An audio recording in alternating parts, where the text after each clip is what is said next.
안녕하세요. 종알 선생입니다.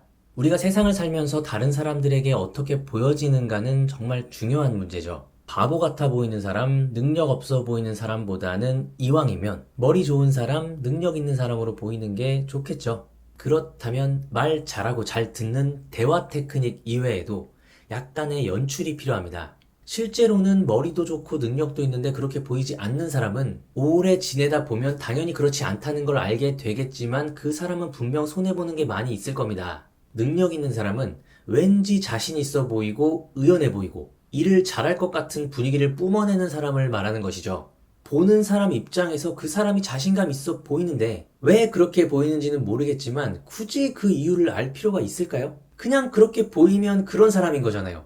그 사람이 실제로 능력이 있고 없고는 이후의 문제죠. 그래서 우리는 첫인상이라는 관점에서 봤을 땐 이 왠지에 주목할 필요가 있는데 먼저 비호감이 되지 않기 위한 방법을 중심으로 이야기를 해볼 텐데 오늘은 시선에 대해서 생각해 볼까요? 예전에는 대화 중에 상대방의 눈을 너무 똑바로 쳐다보지 않는 것이 예의로 통했습니다. 하지만 요즘에는 대화를 할 때 상대방의 눈을 제대로 쳐다보지 않으면 설득력이 떨어진다는 것이 상식입니다. 계속 상대방의 목 부분을 보면서 이야기하는 사람은 자신감이 없어 보이거나 심하면 지금 이 자리를 모면하기 위해서 거짓말을 하고 있다는 인상을 줄 수도 있습니다.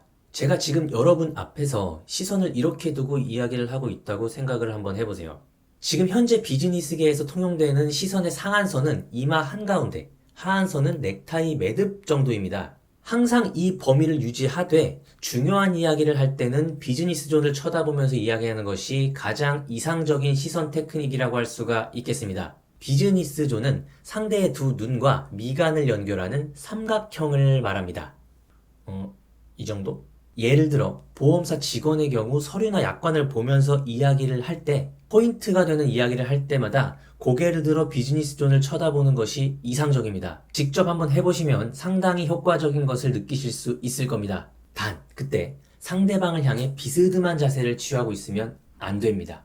직접 보시면 시선이 이렇게 되죠. 곁눈으로 상대방을 쳐다보면서 좋은 인상을 주기는 쉽지가 않습니다. 상대를 바라볼 때는 가능한 정면을 향할 수 있도록 신경을 쓰는 것이 좋겠죠. 또 서류를 보다가 눈동자만 딱 움직여서 바라보는 것도 금물입니다. 네 고객님 이거 한번 보실래요? 턱을 살짝 들고 속으로 아잉 하면서 미소를 지으며 바라보는 것이 가장 좋습니다.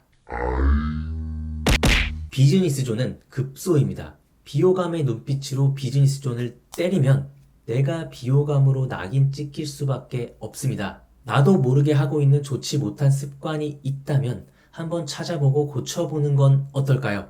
연출도 능력입니다. 감사합니다. 종알 선생이었습니다. 포인트가 되는 이야기를 할 때마다 고개를 들어 상대방의 비즈니스 존을